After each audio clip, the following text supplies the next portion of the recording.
Is a surprise team about to trade up for Bijan Robinson in the first round? Who are the biggest fantasy winners in the Aaron Rodgers to the Jets trade?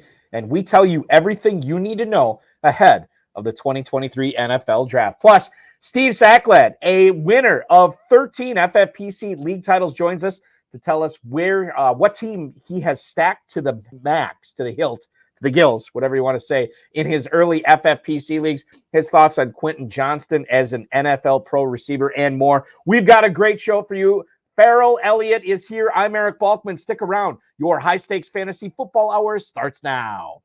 The pressure, I've seen greater men than me, the lesser. Broadcast live and heard around the world, you are now watching the most entertaining hour of radio on the planet. Welcome to the High Stakes Fantasy Football Hour presented by MyFFPC.com with your hosts Eric Balkman and Farrell Elliott. The High Stakes Fantasy Football Hour is your home for analysis from the best players in the world. And now, because no one else was available, here are Eric Balkman and Farrell Elliott. Solace in the scripture, are we not all our father's sons? I became a man, nobody ever told me what a man was. Welcome in, ladies and gentlemen, for our special Wednesday NFL Draft Preview episode of the High Stakes Fantasy Football Hour. Thank you to Rob.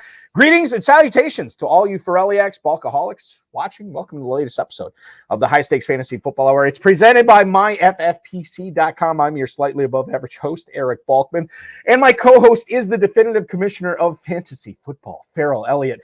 Coming up on tonight's show, we're going to make our thoughts on Jameson Williams and Anthony Richardson very clear, and 13-time FFPC league champ Steve Saklad is going to stop by for analysis on Zay Flowers, Pat Freiermuth in year 2 with Kenny Pickett, the Dolphins backfield, and much more. If you want to connect with us on Twitter, please do so at HSFF Hour. I'm at Eric Balkman. Always learn more about Farrell's Kentucky Fantasy Football State Championship at KFFSC.com. You can post on our Facebook page at facebook.com/HSFF Hour 2. You can also email the inbox at highstakesfantasyfootball@gmail.com if you have any questions for us. Send them in now. We'll try to get to all. We got a ton of emails this week. I don't think we'll get to all of them, but we'll try. But send in your tweets, your emails, chat room questions for fantasy feedback coming up later on in the show. Thanks to our audio engineer and my best friend Bryce and our producer and mutual friend Rob. Ladies and gentlemen, in case you were not aware, the Dynasty Orphan teams are running out. Let's get a live look at the FFPC Dynasty Orphan teams. Because I count for number one, they're all $1 right now. So if you want to play in the FFPC and year round and want to get in on some Dynasty Orphans, they are $1 each team. I am counting 1, 2, 3, 9. We're looking at 16 teams left. NFL draft starts tomorrow. So if you want to get in any of these teams for $1, you can do so. Some of these are at the $12.50 level. Some of them are at the $7.50 level. Some of them are at the $500 level, and we have one at the $250 level. So if you want to play Dynasty Fantasy Football, make sure you are getting in now. MyFFPC.com. Just click on Dynasty and then click on the Dynasty Orphan Teams availability. There's a link right on the Dynasty homepage there. If you want to get in on some startup leagues, well, I've got a deal for you. They start on Monday after the NFL draft at the $100, $250, $500, $750, $1,250, $2,500, and $5,000 levels. You can get in super flexes, best balls, classics, the Superflex, Rotoviz, Triflex Dynasty Leagues. Those are available as well. That's all at myffpc.com, and those drafts start on Monday, all with 8-hour clocks. Win $1 million. That sounds pretty good. In the inaugural Fantasy Pros Championship, it's going to cost you $350 to enter. This is the first time we've ever done it. A $350 entry fee that can turn into a $1 million grand prize at myffpc.com. And don't forget, if you register by June 1st, which is about a month away, and draft those teams by June 15th, you're going to get a free $35 league credit that is applied to your account. If you want to do it up to 3 times, you get up to 3 credits at myffpc.com. And make sure you're getting your deposits and teams paid for in the 2023 FFPC main event, another contest where you can win $1 million. And if you are all paid up by that early bird deadline, which I believe is May 31st, Wednesday, May 31st this year, then you will be entered in to be a Joe in the illustrious 2023 FFPC Pros versus Joes leagues. We're going to have 7 of those leagues going off. We'll cover them here, 6 of them here on the High Stakes Fantasy Football Hour. The other one is a slow draft that you can pay attention to through social media. We'll obviously post those boards on our social accounts as well once they are done. And you have an opportunity to beat 6 fantasy football pros. And if you come out ahead out of the other 11 teams in your league, you're going to win a free entry into the 2024 FFPC main event. Remember to like, subscribe, comment, share, and get notified of this video so you can make sure we're churning out the best possible content on this FFPC YouTube channel.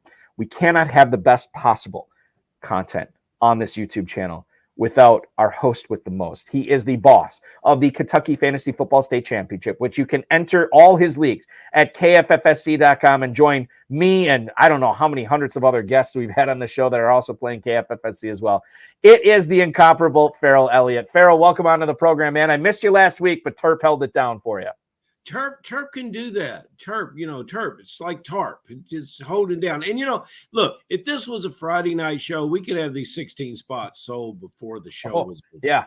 I just texted Hudson Curtin Reeve. I said, come on over and get in the show. And I'll tell you something else I noticed this week, Balky. Southwest Airlines put up a huge, huge sale. And I'm thrilled to announce that nonstop flights between Las Vegas and Louisville on Southwest are back on the schedule. And, I booked my travel to show up on Thursday of opening season at the live event because, I'm going to do the heavy lifting when it comes to sales, Balky. You can talk about all this other stuff, RotoViz, SuperViz, MultiViz, the Dual Viz, all the Vizes is your thing. But I'm selling main event teams in the FFPC. They don't need me to do it, but you can get here on the cheap and come stay at Planet Hollywood. And that's where I would like to win my $1 million is drafting there at Planet Hollywood. So I got a lot of sales.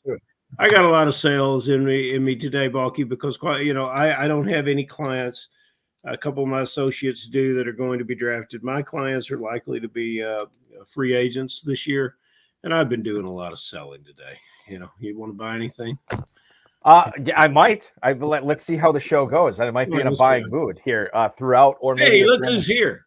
Yeah, we welcome in our good buddy Hudson Curtin Reeve, our Ivy League professor that is the man. And we always love whenever he pops in. So I'm glad he could. I was commissioning a draft this past weekend that he was in. He's like, I'll see you Friday. I'm like, hopefully Wednesday, because we're doing the show on Wednesday this week, so you can enjoy the NFL draft on Friday.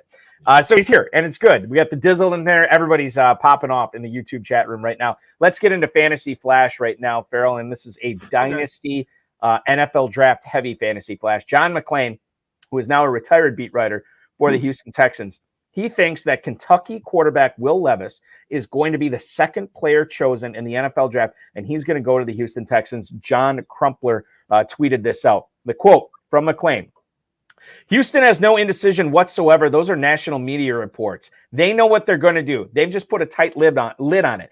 I just can't believe Nick Caserio would pass up on a quarterback to take an edge rusher. Now, other reports over the past couple of weeks have said that the Texans are ready to pass on quarterback there and maybe use the extra draft capital if they decide to trade down to improve their defense, which, quite frankly, everything needs improving on the Houston Texans. But if the Colts think that Houston is going to take Will Levis at 2, maybe they want to trade up. Maybe this is all just a smokescreen to get the Colts to trade up to 2. Farrell, how much thought are you putting into this, that this is actually a real thing? And 2, we asked Terp about this last week. I want to get your thoughts. And I think you brought them up on the show before, but Kentucky's own Will Levis, your thoughts on what kind of a pro he's going to be? Okay. Well, McClain entering retirement, that's the biggest fugazi of all time right there. I can't imagine that guy retired. Takes me back to 2006, Balky. My good friend Charlie Casserly is sitting in the same seat that Nick Caserio is sitting in, and he chooses Mario Williams over Vince Young. Reggie Bush.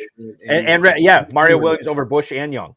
Yeah, being in Texas, Vince Young, that was, So anyway, that's what I would do. I would take a defensive end here. I think there's tremendous upside risk in Will Levis, and if it's second pick, I don't want that kind of risk. And I believe in Davis Mills. I think Davis Mills is an improving quarterback that will in this year be a better option than most of the rookie quarterbacks would be available, especially and particularly Will Levis. You know, when you talk to teams around the league, that you say your piece and get your message in of what you want to say, and then they say, well, what else you got? What else do you want to talk about? And they want an offensive lineman, tackle. They're so desperate now they'll want to talk about guards with long arms, and then they'll want to talk about edge rushers, and then they'll want to talk about a big downhill running back. Kind of like Henry. That's what they want. Nobody ever says we want a quarterback. They've got that figured out. And there's enough. Okay, and so what do I think about Will Levis as a pro? I think he's got some great maturing to do. He's got a rocket for an arm. And if we talked about whoever quarterbacks in the history of the draft who have rockets for arms and has to work on a lot of other aspects of their game, we would have some very interesting names that no one's heard from in a long, long time. So, that's what I would do if I was Nick. And I would be shocked to see if the team took Will Levis at the second pick. So I'm going to bring this up right now, as long as we're talking quarterbacks. And this was thrown in by the Dizzle here. This is regarding C.J. Stroud. So there's the S2 cognitive test, which I believe this is the 7th year that this test has been given out to potential NFL draft or at potential NFL draftees. C.J. Stroud, was scored, I believe, in the 18th percentile on this, which is obviously uber low. Now, the owner or the guy who runs the S2 test said that 2 of the scores that have been publicly posted are not accurate. He wouldn't say which ones. He also said there was somebody who scored low on it, and when he took the test, it was 11 o'clock at night. He had just been traveling all day. He was tired. He's hungry. He did not want to take the test, but the NFL asked the S2 people to give it to him. They gave it to him, and he did very poorly. They said, don't worry, we're going to come back to your pro day. We're going to give it to you again. And they did, and that person ended up scoring significantly higher. The S2, and I should remember his name, the guy who runs the test said he would not say if that was C.J. Stroud or not, but C.J. Stroud sort of kind of admitted to yeah, I sucked at the S2 cognitive test. It is what it is. Farrell, there is not a great track record of players, quarterbacks, scoring as low as Stroud did on this test and then becoming successful players. We also know that the sample size is very small for this. I bring it up because one of the things, and I think maybe we don't talk about this enough, C.J. Stroud had one of the best offensive lines in college football the last couple of years. He also threw to maybe the greatest trio of receivers in college football history in Garrett Wilson, Chris Olave, and Jackson Smith and Jigba. Should we be more concerned about C.J. Stroud as a pro when we, not just with the S2 stuff, but when we combine all these other factors in, are we perhaps overrating C.J. Stroud? I don't think so, and I don't know that much about the test. My understanding of it is you're making quick decisions and throwing a lot of things at you, and that's really everything I know about it. So I'm going to tell you that he'll have fine receivers in the NFL wherever he lands too. He will. He's played quarterback at the highest level. If he had not had his backlog of work, and if he had played at a smaller school, maybe I might pay some more attention to this. I think anything that can be thrown on a football field at C.J. Stroud, he'll be able to handle. Let's talk about Bijan Robinson, who will be getting some balls thrown to him out of the backfield, somebody's backfield. Dan Graziano, who covers the NFL for ESPN, says he thinks the Ravens could trade up and draft Bijan Robinson. Now, this would several things have to happen in order for this to happen. One, he'd have to slide past Atlanta. He'd have to slide past Atlanta at 8, Philadelphia at 10. But once he gets out of the top 10, he said the Ravens are a possibility to move up for him, to try to show Lamar Jackson they're trying to add playmakers for him to get him to come back to Baltimore.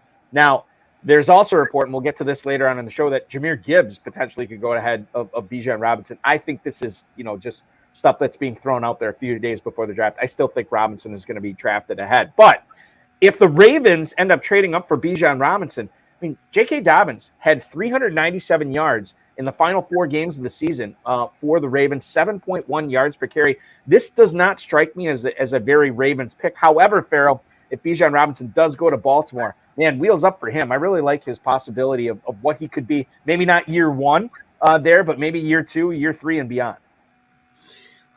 Yeah, they talk about Balky in all sports, the great ones making it look easy. And if you look at film of Robinson, that's what I saw as a guy. Sometimes I saw him coasting. I didn't think he necessarily had the breakaway speed, but he just makes it look very, very easy. And he covers a lot of ground with not a lot of motion. And he proved that to me at the combine. I thought he was going at the combine. I thought he was I didn't think he would run that speed. I wrote it down earlier. What was it? 4.46. And that's for a man that size, that's impressive movement. And he might have just trained well and ran that 40. He may not play at that speed. If Baltimore can get him and to make a case for getting him, that's fine. I'm a big Dobbins believer, and I never was, but I saw what he did at the end of last year. Seems to me that Lamar Jackson, if you're looking at a difference maker, they all have pictures of Benjamin Franklin on them, so that's what he's most interested in. But stack them up there with the Ravens, whether you have Lamar or not, you're going to need him. Let's bring this up right, and maybe we'll get into this later on in the show, but let's just bring it up right now. Hudson Kern-Reeve in the YouTube chat wants to know, who's your favorite under-the-radar rookie quarterback, Balky, Farrell, and Dave? I misread the question because I said Israel Abanikanda, who is a running back, not a quarterback. I got too much stuff going on here. All right, so Dizzle says he likes Jake Haener, who I believe, if I'm remembering correctly, is 47 years old, something like that.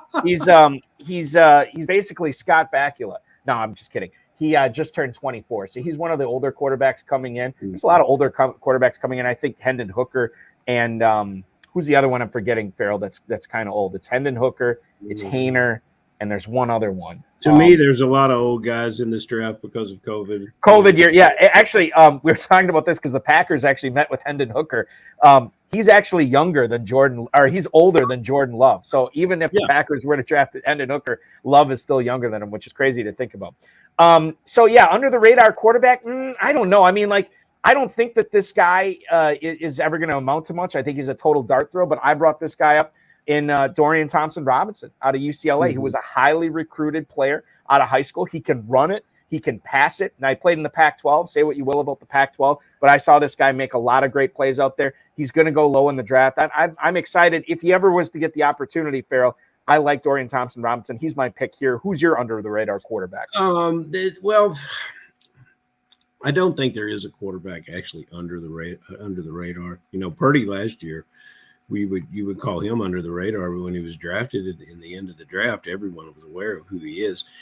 Who do I like outside of the first round? The celebrated quarterbacks. You've mentioned him. I like Hooker. I like the numbers. I like what he's done. There are so many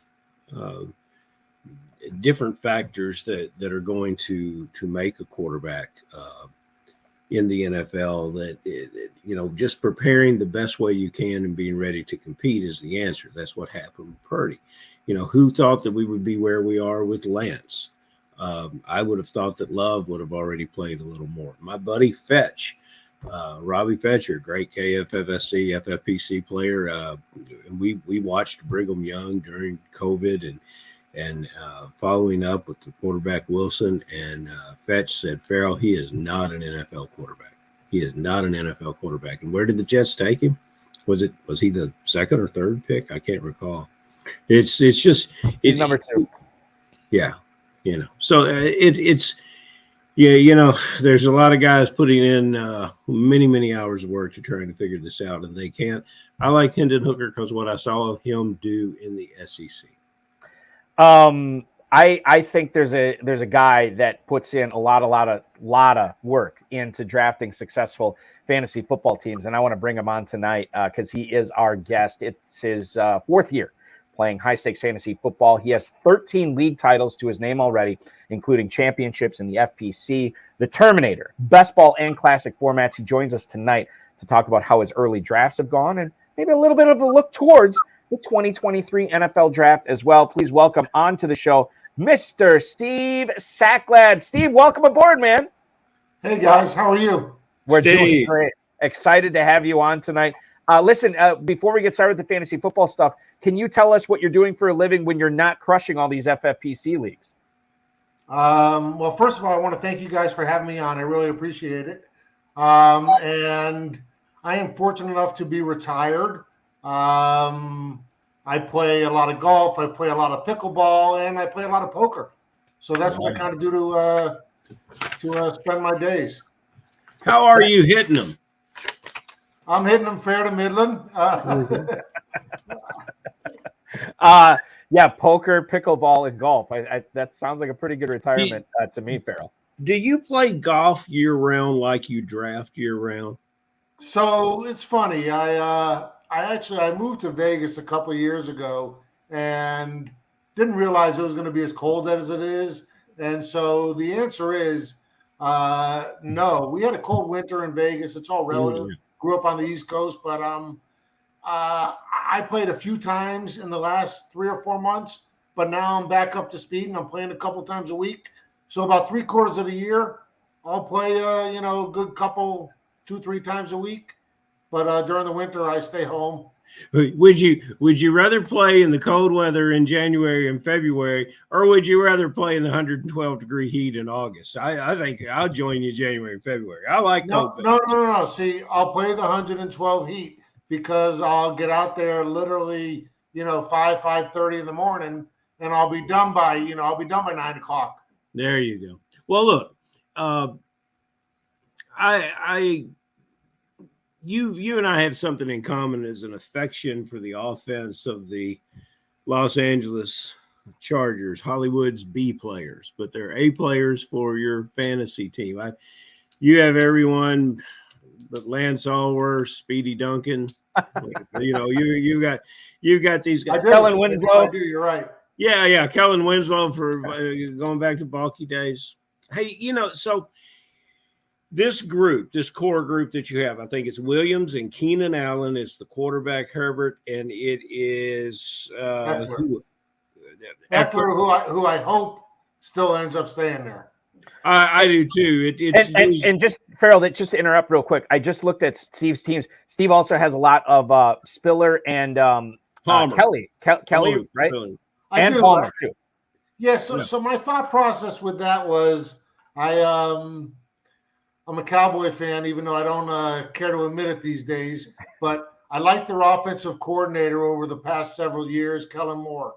Kellen Moore, as most people know, is in San Diego now. I think Herbert is more talented than Prescott.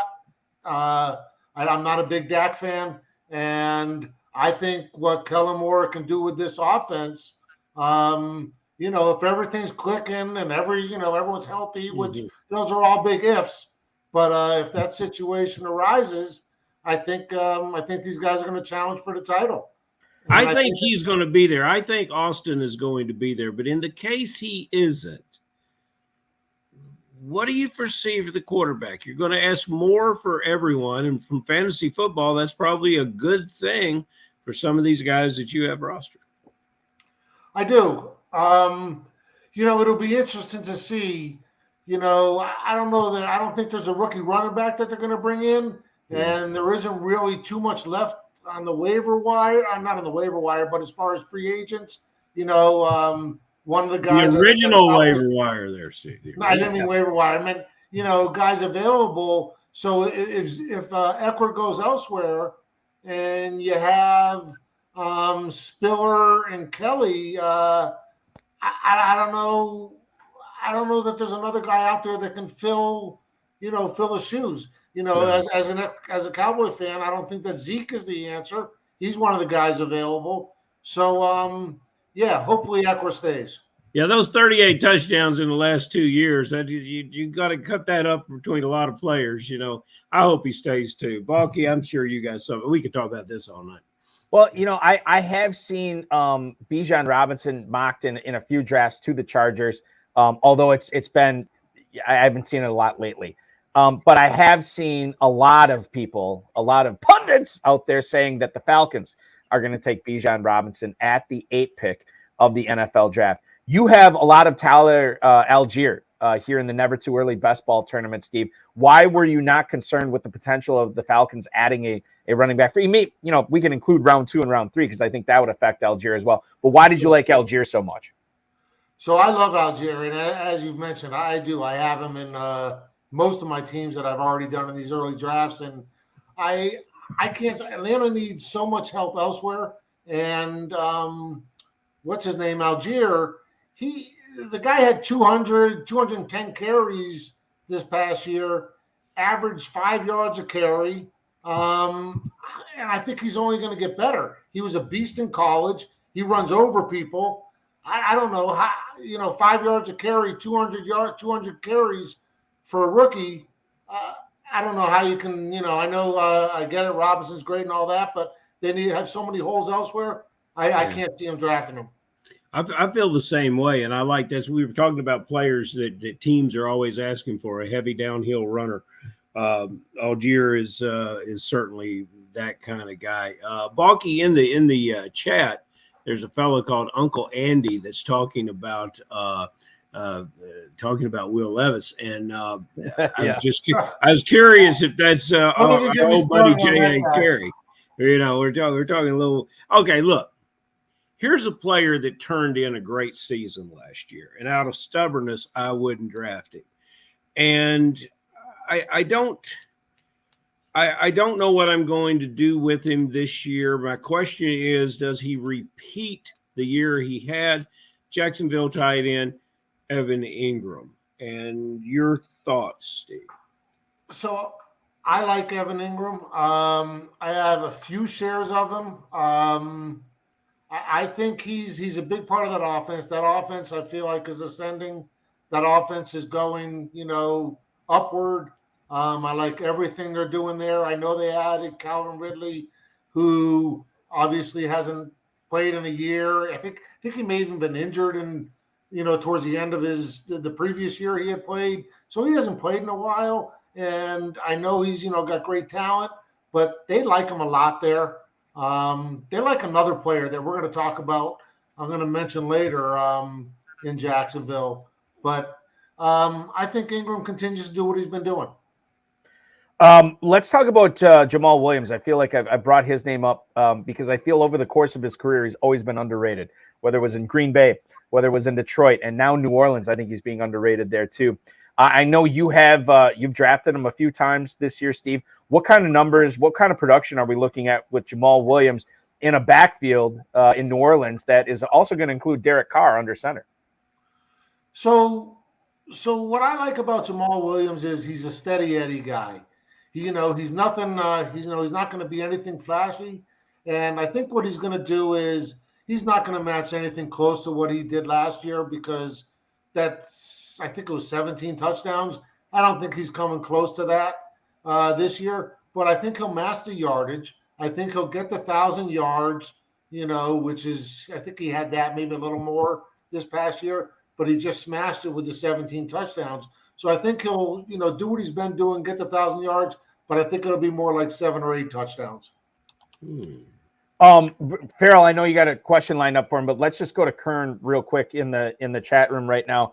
Steve, he wants to know what you think Darren Waller is going to do in New York now that he's moved on from Farrell's Raiders to the Giants, going to be catching passes from Daniel Jones. Your thoughts on Darren Waller as a New York Giant?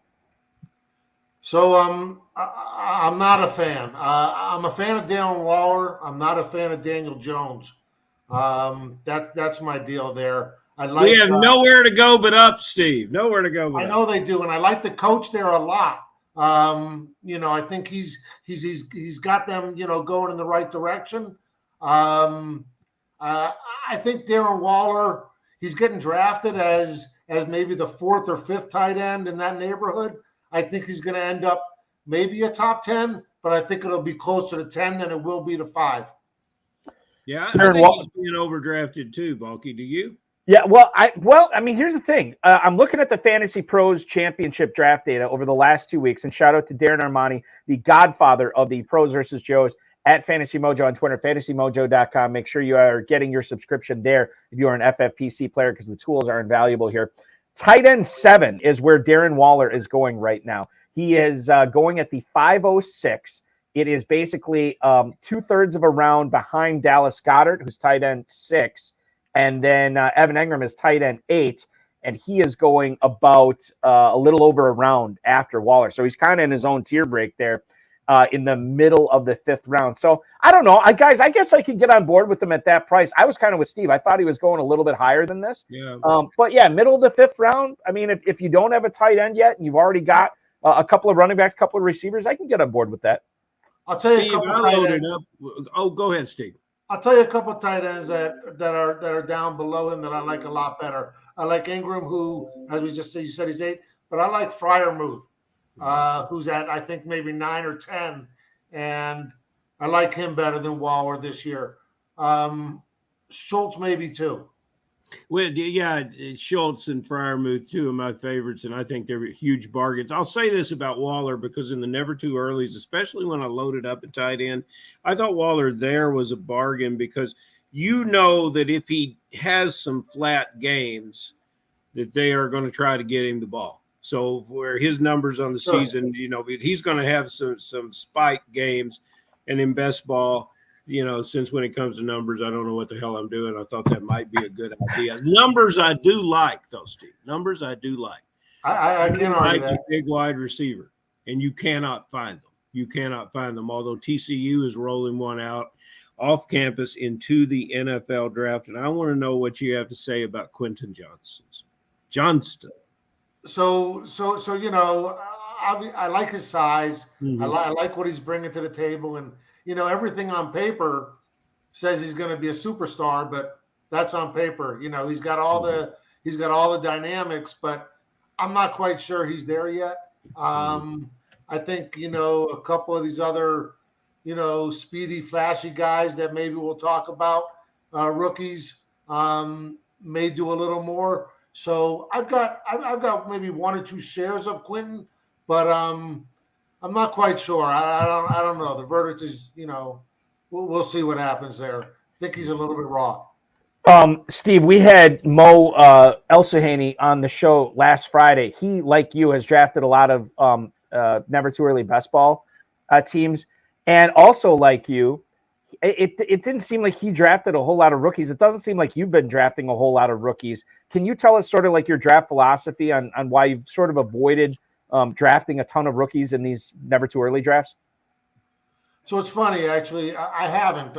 Last few drafts or last couple drafts, I actually have. I've got a couple shares of Zay Flowers. I've got a couple shares of Josh Downs, but I think these guys, the Josh Downs, the Zay Flowers, the Jordan Addison, they're all I put them all in the same hat, and I think they've got to be put into the right system for any one of them to be successful. They're all great talents, but they're that small, quick, kind of like Devontae Smith type guy, that they've got to be in the right system to succeed.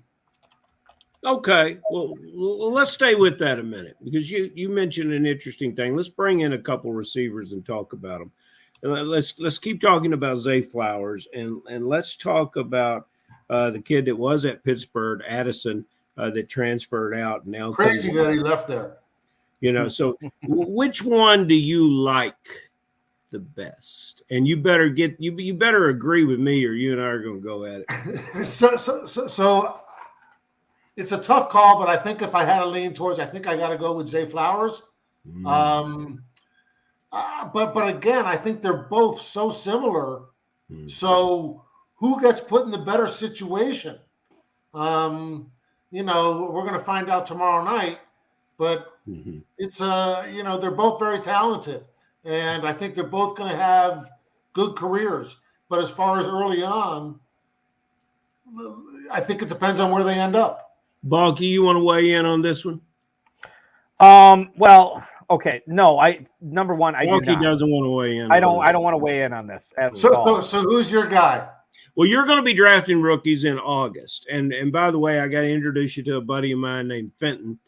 Fenton will explain to you how when you go nonstop from Las Vegas to Louisville, the jet stream gets you here in 3.5 hours, but when you go back to Vegas, it'll take a little longer. You'll have such a good time here, you won't mind that it takes you a little longer to get back. And when you get here, you're going to have this wide receiver thing worked out. And what you're going to do is you're going to draft Zay Flowers, and you're going to forget about everyone else. I want you to go. Balky does this all the time.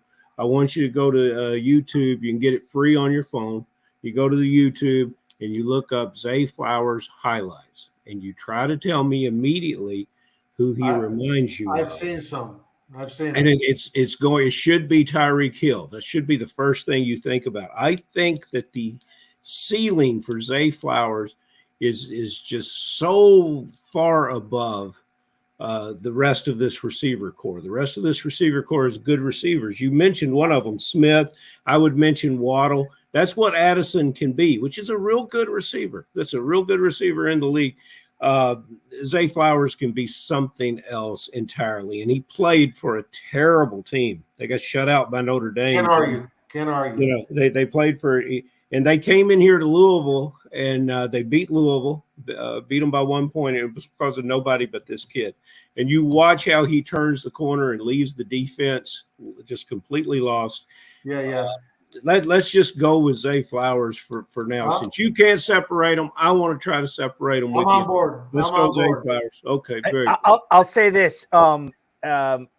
Last week on the Better Sports Network High Stakes Fantasy Football Show Dynasty Nerds mega 4-hour program, I co-hosted it with Garrett Price from Dynasty Nerds, and I asked him about Zay Flowers. And he said, and he didn't put this on Twitter. He's like, I was going to put on Twitter when I was watching Zay Flowers film. A lot of the moves he makes out there reminds me a lot of Tyreek Hill. And I didn't want to say anything. I'm not going to put that out there because everybody's going to freak out about, Garrett Price is comparing Zay Flowers to Tyreek Hill. Sure. And then what happens the very next day? Patrick Mahomes is working out with Zay Flowers in Kansas. Just one of those things. So, and Farrell, remind me, or Steve, what round did Tyreek Hill go in? Was it the fifth? Fifth. And there was some off the field stuff. Yeah, there was factors that contributed to that. But Zay Flowers, I would think is going to go in the first round. So we'll see what happens on that. But Zay Flowers, I'm very excited to see. If he goes in the first round, it won't be till late first round. But Steve, probably. The only thing that I would say is I think you're right about all these receivers. It depends on landing spot.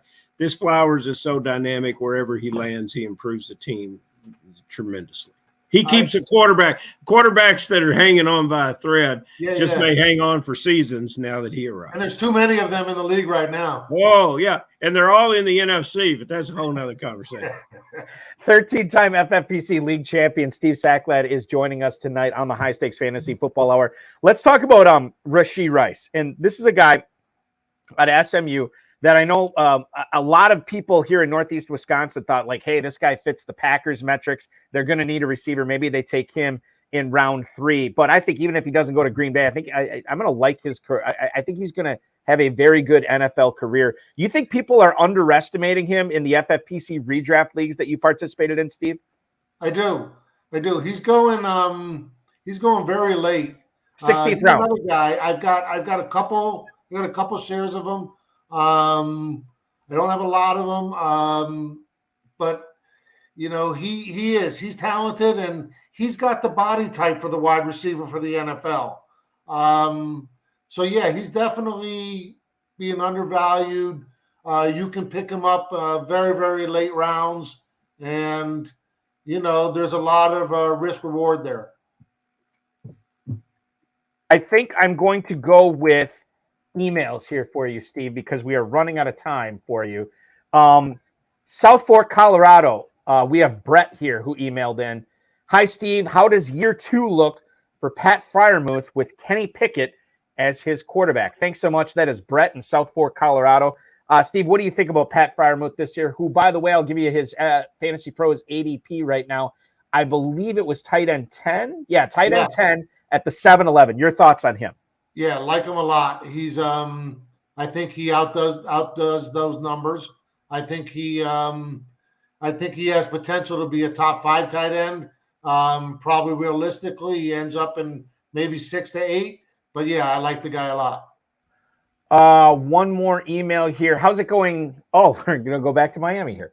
This is Matt in Reno, Nevada. How's it going, Steve? Have you been grabbing any Dolphins running backs in your draft so far? Now, I mentioned I was on Better Sports Network earlier tonight with Lisa Ann and Rick Hamlin. I talked about the possibility about maybe Dalvin Cook going to Miami in a potential trade with the Vikings. Now, that hasn't happened yet, but even if it doesn't, we saw what Mostert, we saw what Jeff Wilson were capable of last year. Your thoughts on those Dolphins running backs and maybe more this year, Steve? So I like both of those guys a lot. I think they're both undervalued, and I like them. What I like with those guys is I'd like to potentially grab them both in a best ball draft. I think they are going to add someone, and I don't know if it's going to be a Dalvin Cook. I don't know if it's going to be a rookie, but I think they're going to add someone. But for now, the way that it looks, the Dolphins are funny. They could be content with these two guys, and they both have talent. And, it's a hit or miss with them. But in the best ball leagues, where you can grab both, I kind of like that a little bit. Pretty good tandem. Very good tandem. Farrell, I'm going to let you ask the last question shortly here, but before we do, you got another one? I do have, because this is my own selfish peace of mind here. I want to ask Steve on this. You drafted a lot of never too early best ball teams. I know you drafted a few fantasy pros teams. It's still early in the drafting season. I mean, it's going to be May here before we know it. But Steve, your advice for anybody who is drafting early, something that they should remember, something they should take to heart, something maybe a mistake to avoid. What's advice you can give somebody who is going to be drafting early this season? So I'm going to look down at notes for the first time since we've been talking, and I basically just wrote down a few different guys that I like a lot and guys that I don't like a lot. And those guys are Algier. Most of the Chargers that we spoke about. Hadn't spoke about Hawkinson. I've been drafting them more and more lately. In these tight end, what do you call them? Tight end premium. Thank you. I love the guy. And what he did in the second half of the season last year, those numbers are absolutely bizarre. His targets, his catches. I don't know if that equates to a full season. I know that's, hypothetical, but we'll see. Like him a lot. I like Kenneth Walker in Seattle a lot. And then a couple of guys to get later in the draft. I like Perrine. I like Gesicki. And then the other guy I mentioned earlier, we were talking Jacksonville. I like Zay Jones. Zay Jones is going very, very late. Nobody wants him a lot there. You can get him really late, 50th, 60th receiver. And a couple guys I don't like Javonte Williams. Who knows when the hell he's coming back. Don't like Mixon. Who the hell know where he's going to play? Don't like Deshaun Watson. He was so horrible last year. I don't know. Maybe he can bounce back, but I don't see it. Don't like James Conner. Don't like Michael Thomas. And that's what I got for you. I just want to go over this real quick. Zay Jones currently wide receiver 68 at the 1501. You also said that, Steve, that you like Samaje Perine, who is going as running back 39 at the 910. Now, he's moved up over the last couple of weeks as well. Who is the other guy that you said you really like? You said Perine, you said Zay Jones. I know you said Hawkinson. Oh, Gesicki. Yeah, that's right. Yeah. And he is currently going at tight end 17 at the 1201. Yeah, I like that value quite a bit for him in New England. How are you consuming the NFL draft this weekend, my friend? I'll be actually headed to San Diego tomorrow. Vacation with the wife, meeting some friends there.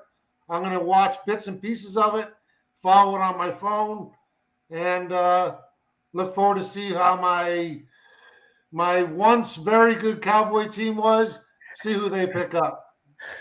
Farrell, any last question for Steve before we let him go enjoy his Wednesday evening? Steve, it's been a pleasure. Have a great time in San Diego. I think Freiermuth, you're right on the spot. I see 80+ catches and 10 touchdowns. I'm glad you mentioned Zay Jones. There's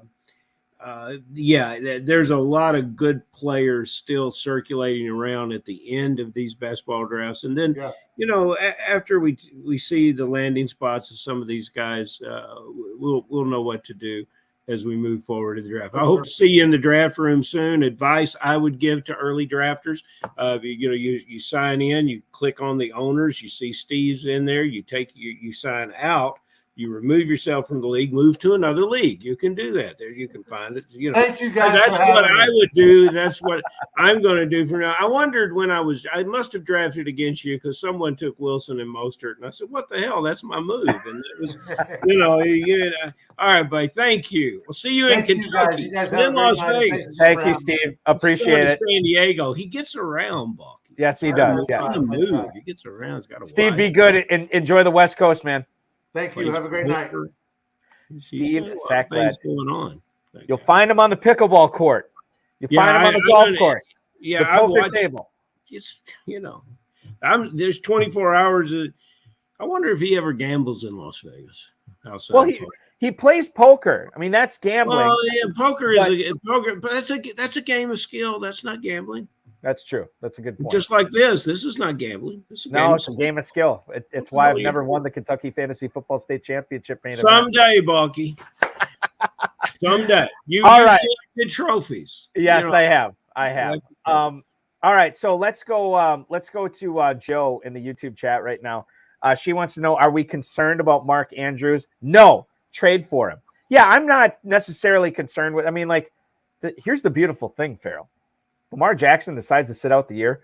The Ravens are in the luxurious position of having a Pro Bowl quarterback start games for Baltimore this year. And I'm, of course, speaking of Tyler Huntley, who went to the Pro Bowl last year. Yeah, Mark Andrews, put you or I at quarterback. He's going to find his way to 75, 80-plus catches. I'm on board with Andrews. Why not? It's Andrews is a guy. All right, let's get to the elephant in the room that we did not get to at the top of the show. The Jets have acquired quarterback Aaron Rodgers from the Green Bay Packers. This, according to Adam Schefter on Twitter. Mm-hmm. Now, the Jets are getting the 15th overall pick in this year's draft, a 5th rounder, and Aaron Rodgers. The Packers get the 13th overall pick in the draft, the 42nd overall pick in the draft, which is a 2nd-round pick, and the 207th pick, which is a 6th-round pick, and a conditional 2nd-rounder next year that will become a 1st if Aaron Rodgers plays in at least 65% of the offensive snaps for the Jets this coming season. So the Jets get their quarterback, and Jordan Love is obviously going to be the starting quarterback for the Packers. We now know what the parameters are. We know what is going to happen for both of these teams as far as compensation goes. Let's talk about it, Farrell, here from a fantasy standpoint. I think Garrett Wilson, while everybody would say, oh, Garrett Wilson gets a huge bump here in fantasy production, you got to remember that FFPC drafters were already drafting this guy super high pretty much all offseason. In Fantasy Pros drafts right now over the last couple of weeks, it's going as wide receiver 9 at the 203. That's ahead of Devontae Smith. It's ahead of Jalen Waddle. It's ahead of Amon-Ra St. Brown, Chris Olave, DK Metcalf, T. Higgins, and more. So I think as far as Wilson goes, he could buy the bump. How much higher is he going to go in ADP? I don't know. And Alan Lazard, I think he is what he is. He's one of the best blocking receivers in fantasy football. I don't think he's a great best ball pick. I think he's going to be a steady Eddie solid guy that's never going to have those big spike weeks. And I think Mecole Hardman is sort of what he is. He's a 9-route type guy that is going to have those spike weeks. He's good for best ball. It's hard for me to pick a winner here for the Jets because I think the FFPC drafters were already drafting all these players as if they were going to be catching passes from Aaron Rodgers in New York this year. That's a fair assessment. I wasn't prepared to think that Wilson was going that high. I like who I saw in the press conference today in New York. He looked very comfortable and very got a haircut for something new. Yeah. Haircut. He was walking around barefoot in the meeting rooms today. Yeah, well, there's a lot. Now, Farrell, don't you dare going on. He's from California. Yeah, it's true. Don't you dare try to call him or text him though. You can only FaceTime Aaron Rodgers. We found that out. Yeah, but that's because he lives in a home that doesn't get reception. That'll happen again. He's from California. Here's the bizarre thing. If Brian Gutekunst would have had an iPhone instead of an Android, Aaron Rodgers would probably be the starting Packers quarterback this season. It could happen, the world spins on little things. I mean, I had an old girlfriend in California. She'd always go out to Ojai. and that's you can't contact her. So it's the relationship fizzled out. This relationship fizzled out. He talked about being a small town guy who played in small towns. He's not in a small town anymore. And I think the press is going to love him, and he's going to have a pretty good honeymoon period. And the one thing you can say, the fantasy aspect about locking in on Wilson, or Wilson going this high, in the history of Aaron Rodgers, he is always locked in on one receiver, and you would assume that to be Wilson, but I think we're already at the premium price for him. So, I think the conversation about who you're going to draft is what do you think about Rodgers, and is he a value? I think that's the guy that you have to look at, whether you're going to now make the decision to draft him. Garrett Wilson, let me just verify this here before I spout off untruths like I normally do. Yeah, he went as high as the 201, but 203 is his ADP, so he hasn't spiked that much since this Rodgers trade. Yeah, there's nowhere else to go. Yeah, you can't move up anymore, or at least not significantly. Okay, let's talk about Aaron Rodgers here. I think he is a value. He's going at the end of the 16th round of the Fantasy Pros Championship drafts. He is quarterback 19 right now. Let me spin a yarn about Aaron Rodgers. This is a guy that I think his season was train wreck last year for several reasons, but the biggest was when he broke that thumb against the Giants. I think that's when things changed. He tried to tough it out. We saw him miss receivers like he never missed them before. The track record for quarterbacks over 40 is no bueno in the NFL. Brett Favre had a couple of good years. Warren Moon had a really good year. Outside of that, man, it's not been great. I do believe Aaron Rodgers can transcend that. He's a 4-time MVP. I don't care what anybody says. He's one of the greatest quarterbacks of all time. I think he has a very good season in New York. Is it enough to get him to the Super Bowl? I don't think so, but I think they make the playoffs. I think he is very good. And, Farrell, I'll tell you this right now. In Kentucky leagues this year, Aaron Rodgers is going to be – I'll tell you this. I might have some KFFSC teams this year drafting 2 quarterbacks, Jordan Love and Aaron Rodgers. And wouldn't that be fun? Match up those guys every single week. That'll be a lot of fun. So I'm a fan of Aaron Rodgers this year. And by the way, I'm still a fan of Jordan Love. I think – listen, I've said this on this show so many times, so I'll be brief. Nobody knows if he's going to be good or not. If you say he is going to be good or if he's going to suck, that's based on no logic. We have not seen this guy on the field for any significant period of time with starters, not in poor weather, in a large sample size. He looked awesome against the Eagles. That was 2 series. He looked terrible against the Chiefs. That was with 30-mile-an-hour crosswinds, and Patrick Mahomes' stats were terrible in that game as well. And he looked okay against the Lions. That's with backups twice. So to me, I don't know what they're going to get with Jordan Love. I'm optimistic, but I'm cautiously optimistic on Aaron Rodgers and on Jordan Love this year. Farrell, I want to get to some emails here because we're running. Oh, let's get to a YouTube chat right now because there's some genius stuff going on. Yes, there is. Yeah. This is from Flies Beats. He wants to know from you, Jacoby Myers and Hunter Renfrow, which is the second receiver that you want to draft in Las Vegas this year behind Devontae Adams? Jacoby Myers. Jacoby Myers over Renfrow. And we need a reason. I think they can move Renfrow. I think that we're looking for a big target slot receiver, and we get that in Myers. And Balky, give us Mr. Armani's numbers on this. Renfrow is essentially free, so you could say you draft them both. But I like Myers for this team. Hunter Renfrow, wide receiver 74 at the 1606. Jacoby Myers right now, if I can spell his name correctly, wide receiver 52 at the 1102. That's behind Sky Moore and Juju Smith-Schuster. It's ahead of Jalen Hyatt and Odell Beckham. So that hopefully that we answer. I think the answer is if you are vexed by that equation and you like that position and you could take the risk that both of them are on the field at the same time, draft them both. Mm-hmm. And Garoppolo for the cheap Raider stack. JD from the GOAT District is always all about getting those cheap stacks, and that's a cheap stack that you can get. All right, let's get to emails here. Let's go to Dom in New York. Given the recent reports on Jahmyr Gibbs, our FFPC drafters 2 down on him. Thank you, Dom in New York, for that email. Jahmyr Gibbs right now in the Fantasy Pros Championship, I don't think they're too down on him, Farrell.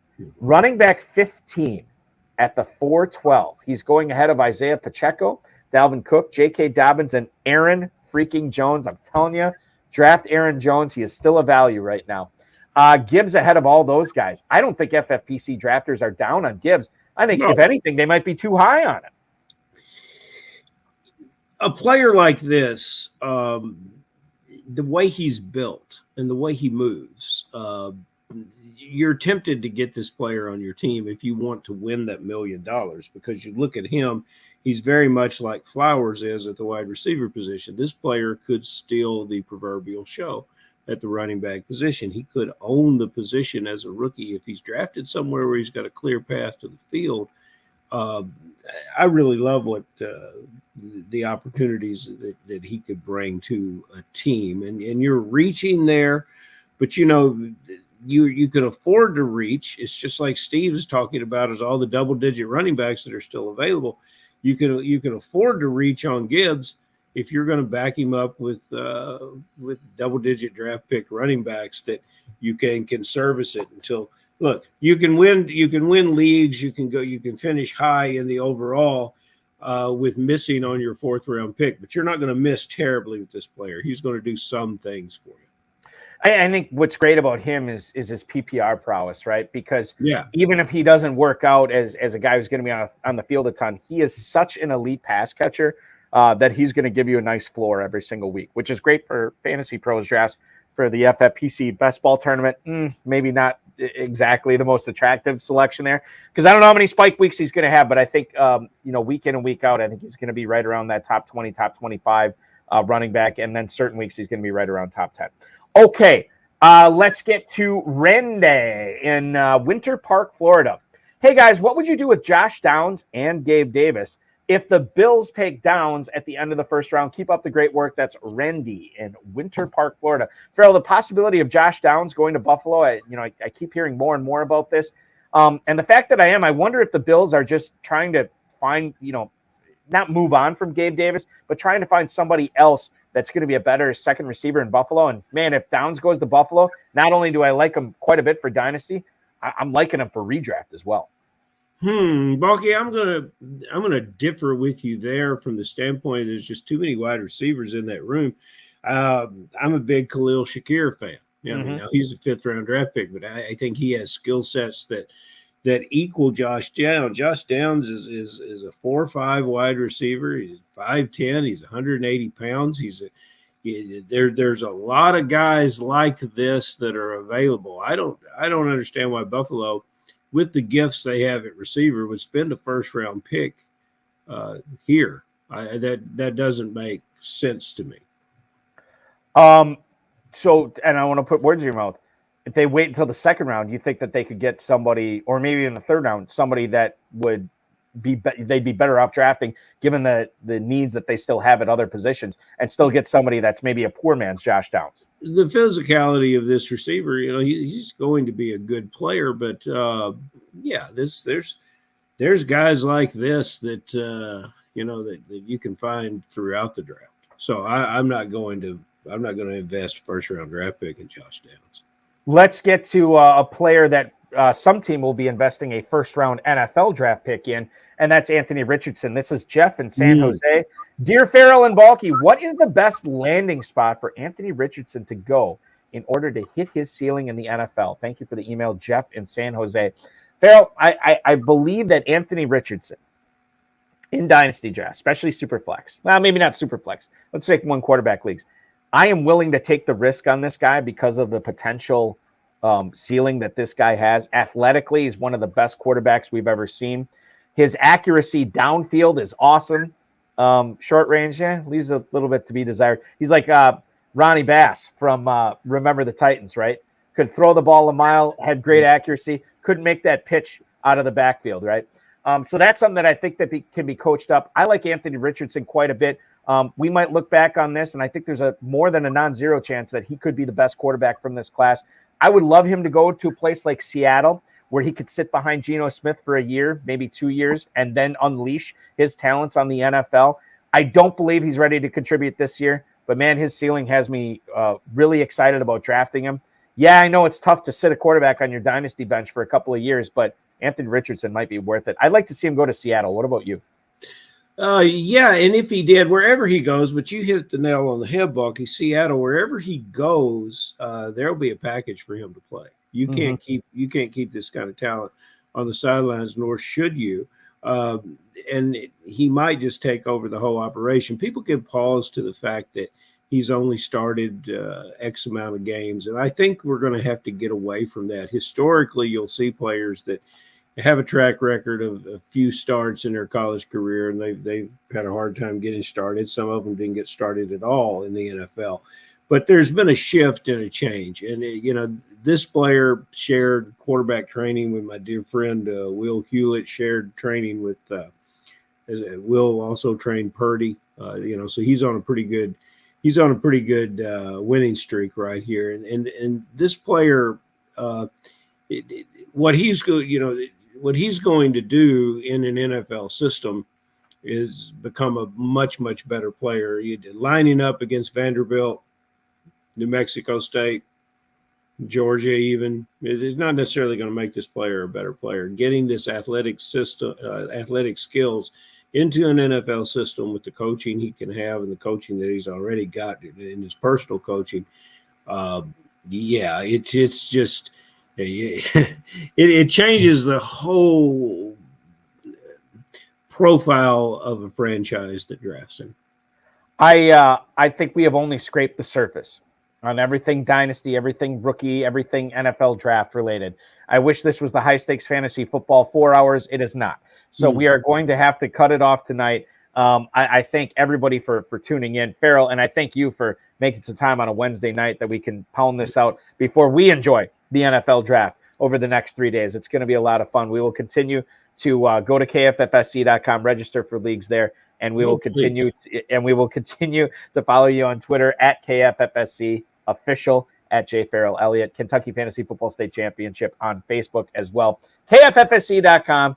Come compete with me. Come compete with a lot of the FFPC players that we've had on this show. Farrell, thank you so much, man. We will do this again next Friday at our same bad time, same bad channel, same bad place. Thank you, Buck. Farrell Elliott, ladies and gentlemen, he is the definitive commissioner of fantasy football, and that will wrap up this NFL draft preview episode. And oh, by the way, season finale of season 11 of the High Stakes Fantasy Football Hour. We will be kicking off season 12 next week. That's right. Next Friday, we'll be back with the first episode of season 12 of the High Stakes Fantasy Football Hour with 8-time FFPC league winner Frank Shinnick, a guy that should have been on this show a long time ago. He's going to be coming on next Friday. Very excited to talk Dynasty with him as well as redraft as well. Thanks to Steve Saklad, Farrell Elliott, the FFPC, Rob Bryce, and of course each and every one of you for watching tonight. Remember, the High Stakes Fantasy Football Show on the Better Sports Network is actually off tomorrow because of the NFL draft. However, you can watch me, Andrew Cooper, Mark Malusis, and others beginning at 7 p.m. Friday night for full NFL draft coverage. That's just when I'm on. You can watch full NFL draft coverage Thursday night, and then after I get done at 9 o'clock with Coop and Moose, you can watch all the way up to 11 o'clock Eastern time. That's at bettersports.com. Download the Better Sports Network app, which is free in the Google Play store as well as the App Store.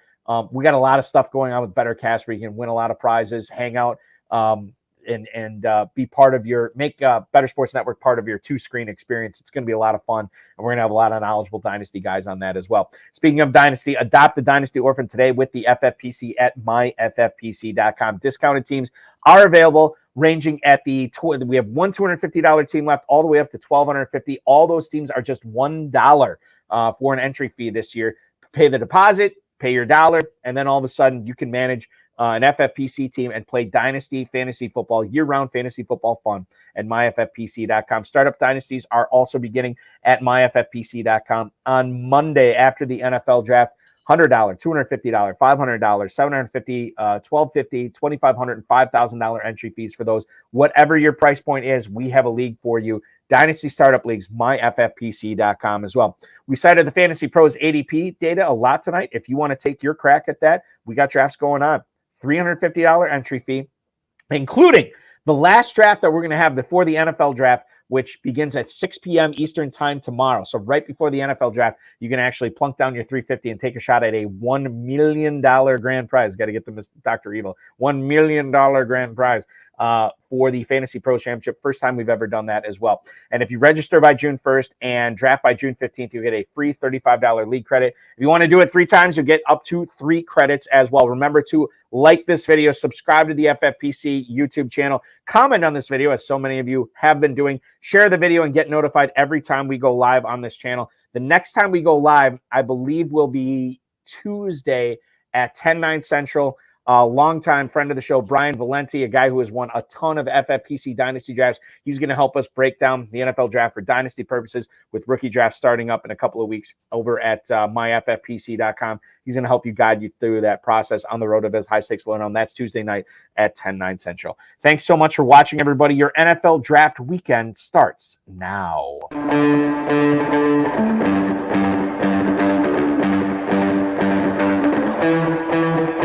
This has been another episode of the High Stakes Fantasy Football Hour presented by myffpc.com.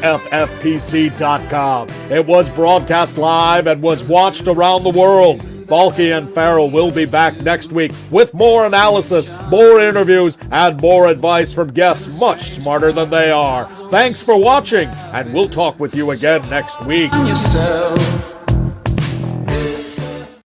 I just want to give a shout out to everybody who reached out to me after I shared that news about, again, my friend, my old babysitter, Brian Bender, who passed away in a car accident a week or so ago.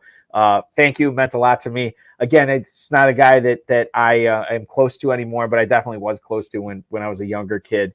And I appreciate all the kind words and saying that you're going to be praying for his family and everything like that. They definitely need it at this time. Enjoy the NFL draft, everybody. It is one of the favorite times of year for all of us fantasy football players.